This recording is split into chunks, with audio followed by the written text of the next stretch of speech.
దీన్ని పెద్దలు ఇప్పటికీ ఒక మాట చెప్తారు. కంచికామకోటి పీఠాధిపత్యం వహించిన ప్రాతస్మరణీయులు అపర శంకర భగవత్పాదులు పరమశివావతారులు సన్యాస ధర్మాన్ని 100కి 100 పాళ్లు పాటించి 96 సంవత్సరముల వయస్సు వచ్చే వరకు భారతదేశాన్నంతటినీ 3 పర్యాయములు పాదచారి అయి పర్యటించిన మహాపురుషులు, రాశీభూతమైన సన్యాస ధర్మము నడిచే దేవుడిని పేర్గాంచినటువంటి మహాపురుషులు, ఎవరి పేరు స్మరించినంత మాత్రం చేత పాపరాశి ధ్వంసమైపోతుందో, ఎవరు నడిచి వెళ్ళిపోతుంటే ద్రవిడ దేశంలో బస్సులు దిగి కార్లు దిగి చెప్పులిప్పి కొన్ని వేల మంది రహదారులకు 2 వైపులా పాదాక్రాంతులయ్యారో, ఈ శతాబ్దపు నిజమైన సన్యాసి అని ఈ ధర్మం కాని బౌద్ధ ధర్మవానికి చెందిన దలైలామా చేత కీర్తింపబడ్డారో, అటువంటి కంచికామకోటి పీఠాధిపత్యం వహించిన మహాపురుషులు చంద్రశేఖరేంద్ర సరస్వతి మహాస్వామి శ్రీరామాయణంలో 24,000 శ్లోకాల్లో 23,999 శ్లోకములు ఆడవారికి రావచ్చు రాకపోవచ్చు, ఒక్క శ్లోకం ఆడదానికి రాకపోతే ఈ దేశంలో ధర్మం నిలబడదని చెప్పేవారు. అమ్మ పిల్లవాడు ఎక్కడికైనా ప్రయాణం చెయ్యడం మొదలు పెడితే అమ్మ ఇచ్చేది ఏది అంటే సద్యన్నపు మూట కట్టిస్తుంది. డబ్బు తండ్రి ఇస్తాడు, జాగ్రత్త తండ్రి చెప్తాడు. అమ్మ నాన్న ప్రయాణం ఇంతసేపు పడుతుందిరా, ఆకలేస్తుందని అన్నం మూట కట్టిస్తుంది. శ్రీరామాయణంలో రామచంద్రమూర్తికి కౌసల్యామాత కట్టి ఇచ్చిన సద్యన్నపు మూట అని పిలిచారు పరమాచార్య స్వామి దాన్ని. ఆయన ఆ కౌసల్యాదేవి రాముడు హఠం చేసి ధర్మానికే నిలబడతాను, అరణ్యవాసానికి వెళ్ళిపోతాను అని చెప్పి కౌసల్యతో మాట్లాడుతుంటే సవై రాఘవశార్దూలా ధర్మస్వామభిరక్షతు అంది. ధృత్యాచ నియమేనచ యం పాలయసి ధర్మం తం ధృత్యాచ నియమేనచ సవై రాఘవశార్దూలా ధర్మస్వామభిరక్షతు. రామ, ఏ ధర్మాన్ని ధర్మం ధర్మం ధర్మం ధర్మం అని నువ్వు కొట్టుకున్నావో, ఆ ధర్మం కోసం అన్నీ వదిలిపెట్టేస్తానంటున్నావో, ఆ ధర్మమే నిన్ను కాపాడుగాక.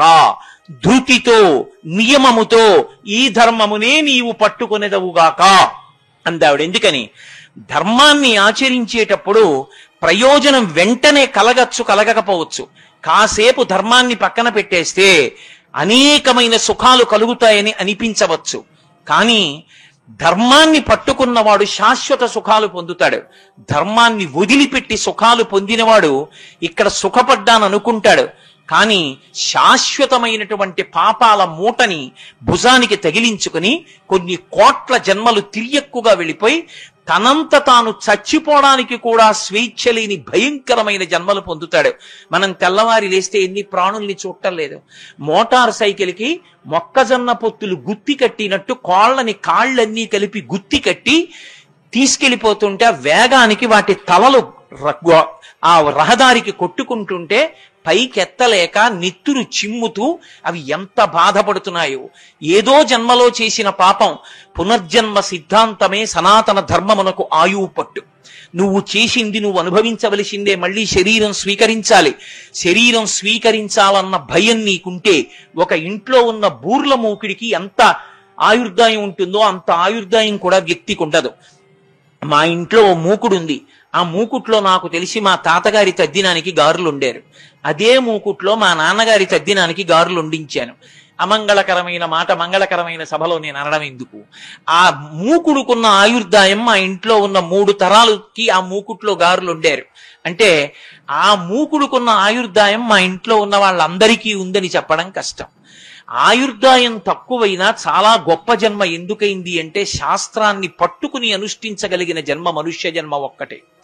వేదాన్ని ప్రమాణంగా తీసుకుని శాస్త్రాన్ని ప్రమాణంగా తీసుకుని మంచి తెలుసుకుని ఆ ప్రమాణ వాక్యాన్ని పాటించగలిగినటువంటి అర్హత పొందినటువంటి జన్మ కేవలము నరజన్మయే. అందుకే రాముడి జీవితం మొత్తం మీద రాముడు ఎప్పుడు మాట్లాడినా మీరు 24,000 శ్లోకాల్ని రామాయణాన్ని పెద్ద కాగడా తీసుకొచ్చి వెతికి చూడండి. రామా ఈ పని ఎలా చెయ్యాలని అడిగితే రాముడెప్పుడు నేను ఇలా అనుకుంటున్నాను అందుకని మీరు ఇలా చెయ్యండి అని చెప్పడం. రాముడెప్పుడు చెప్పినా ఒకటే మాట చెప్తాడు, మీరు ఈ పని చెయ్యండి. ఎందుకు చెయ్యాలో తెలుసా? శాస్త్రం ఇలా చెయ్యమని చెప్పింది, అందుకు చెయ్యండి అని చెప్తాడు. మనకి రామరాజ్యము రామరాజ్యము అని ఒక మాట మాట్లాడుతుంటారు. రామరాజ్యం అనేటటువంటిది కేవలము రాముడే స్థాపించగలిగినదైతే, రామరాజ్యం రాముడొక్కడే తేగలిగినదైతే రామరాజ్యం మళ్ళీ వస్తుందనేటటువంటి మాట అనడం ఇంకా సాధ్యం కాదు. మళ్ళీ రాముడు వస్తే రామరాజ్యం వస్తుందనాలి. కానీ ఆయన పరిపాలించినప్పుడు రాజ్యం రామరాజ్యం అంటారు. రాముడు లేకపోయినా రాజ్యం రామరాజ్యం ఎందుకైంది అంటే, రామరాజ్యము అన్న మాట ఎందుకు వచ్చింది అంటే, రాముడు పరిపాలన చేసేటప్పుడు శాస్త్రాన్ని ప్రమాణంగా చేసుకుని పరిపాలించాడు, వేదాన్ని ప్రమాణంగా చేసుకుని పరిపాలించాడు తప్ప తన స్వబుద్ధితో తనకి తోచిన సిద్ధాంతాలను ప్రవేశపెట్టి పరిపాలించలేదు. శాస్త్రప్రోక్తమైన పరిపాలన చెయ్యడమే రామరాజ్యం.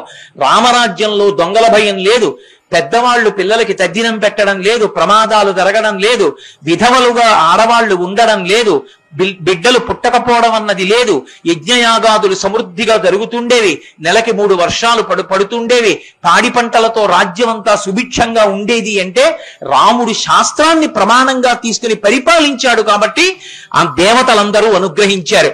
శాస్త్రాన్ని ప్రమాణంగా తీసుకుని పరిపాలకులు పరిపాలించడం ఆపేస్తే ఏ దేవతలు అనుగ్రహించరు. ధర్మచక్రము అని వేదంలో ఒక చక్రం, ఎప్పుడూ ఆ చక్రం తిరుగుతూనే ఉండాలి. ఎక్కడొస్తుంది ఆ ధర్మచక్రం అంటే, మనకి దేవతలు కావలసినటువంటివన్నీ సమకూరుస్తారు. అన్నీ ఏర్పడడానికి ప్రధానమైనటువంటిది ఈ భూమాత. ఈ భూమికి వసుంధర అని పేరు. ఎందుకు వసుంధర అయింది అంటే, సమస్త ఐశ్వర్యము భూమి నుండి వస్తుంది. తినడానికి కావలసినవి భూమిలోంచి వస్తాయి, త్రాగటానికి కావలసిన నీరు భూమిలోంచి వస్తుంది, వెళ్ళడానికి కావలసిన కారు తయారు చేసుకోవడానికి కావలసిన ఇనుము భూమిలోంచి వస్తుంది, కారు నడవడానికి కావలసిన ఇంధనం పెట్రోల్ భూమిలోంచి వస్తుంది. భూమి సమస్త ఐశ్వర్యములకు హేతువై ఉంటుంది. అందుకని వసుంధర అని పేరు. ఎన్ని ప్రాణులు భూమి మీద ఉన్నా భూమికి భారం అన్న మాట ఉండదు. అటువంటి భూమి కూడా ఈ భారాన్ని నేను భరించలేకపోతున్నానని నారాయణమూర్తికి చెప్తుంది. వెంటనే జోక్యం చేసుకోవాలి అంటే, గోరూపాన్ని ధరించి బాధపడితే ఆయన తట్టుకోలేడు కనుక గోరూపంలో వెళ్ళి ఆర్తి పొందుతుంది.